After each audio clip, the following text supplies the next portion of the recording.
السلام عليكم ورحمة الله وبركاته.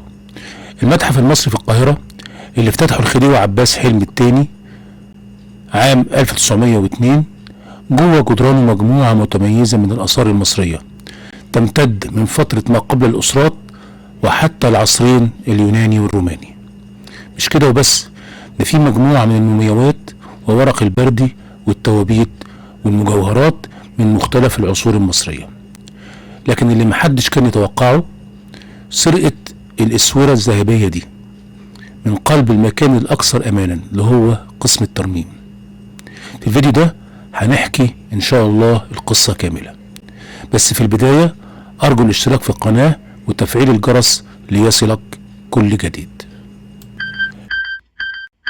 الأسورة المختفية ذهبية فيها خرزة كروية من اللازورد عمرها آلاف السنين من مقتنيات الملك أمنمؤوبي من عصر الانتقال الثالث، وهي مش مجرد قطعة ذهبية بل تعتبر من الرموز الملكية، لأن الأسرة 21 اشتهرت بامتلاكها مقتنيات ذهبية نادرة اللي خلى الأسورة دي جزء مهم من التراث الثقافي والهوية التاريخية لمصر.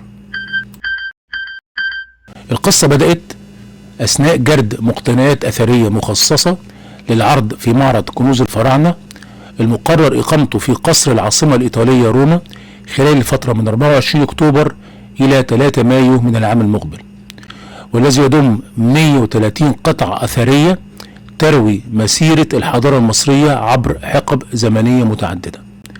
وهناك اكتشفوا الكارثة، اختفاء أسورة ذهبية نادرة تعود للعصر المتأخر من داخل خزينة حديدية بمعمل الترميم داخل المتحف.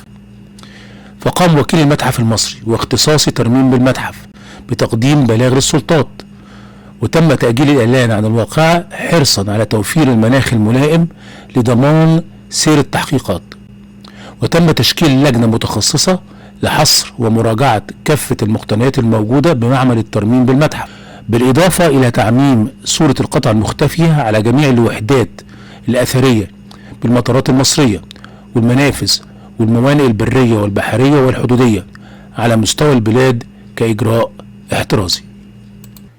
وأسفرت التحقيقات على أن مرتكبة الواقعة هي أخصائية ترميم تعمل داخل المتحف المصري، حيث تمكنت من سرقة القطع الأثرية يوم 9 من الشهر الجاري، مستغلة تواجدها أثناء أداء عملها وبأسلوب تغفيل زملائها وأنظمة المراقبة، لأنها كانت على معرفة تامة بإجراءات العمل ونظام التأمين الداخلي. وبعد تنفيذ السرقة تواصلت الأخصائية مع أحد معارفها وهو تاجر فضيات يمتلك محل في منطقة السيدة زينب بالقاهرة، واللي بدوره باع الأسورة لمالك ورشة ذهب في منطقة الصاغة مقابل 180 ألف جنيه. وبعدين قام مالك الورشة بإعادة بيع قطعة لعامل بمسبك ذهب مقابل 194 ألف جنيه. وبعدين قام الأخير بصهر الأسورة فورا ضمن مصروغات ذهبية تانية لإعادة تشكيلها في محاولة لإخفاء معالمها الأثرية.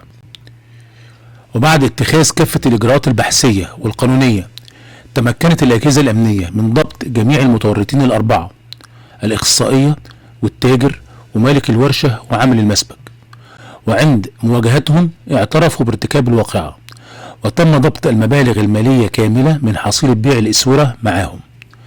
وتشير التفاصيل إلى أن السرقة لم تكن عفوية بل تمت بتخطيط كامل ودراية داخلية، ويتوقع أن تواجه المتهمة والعاملين معها عقوبات مشددة، لأن قانون الآثار المصري بيجرم سرقة القطع الأثرية حتى لو لم تكن معروضة للجمهور، خاصة لو أدت إلى تلفها أو تدميرها. ومن المرجح أن تتخذ إجراءات عاجلة لإعادة هيكلة أنظمة التأمين والمراقبة داخل المتحف لتفادي تكرار مثل هذه الحوادث في المستقبل. في النهاية اتقبض على الجناه، وبالرغم من استرداد المبلغ المالي لكن القطعة الأثرية ذاتها فقدت إلى الأبد بعد سهرها، وهو خسارة لا تعوض للتراث المصري. علشان كده لابد من إعادة النظر في منظومة التأمين والرقابة في المتاحف المصرية، خصوصا في الأقسام الحساسة مثل معمل الترميم، لأن في المكان ده بتكون القطع الأثرية أكثر عرضة للخطر. ولابد من توعية الناس ان اثار البلد مش مجرد فلوس، دي هوية مصر التاريخية. ولو عجبك الفيديو ما تنساش تعمل لايك وشير وتشترك في القناة لتشجيعنا لتقديم المزيد.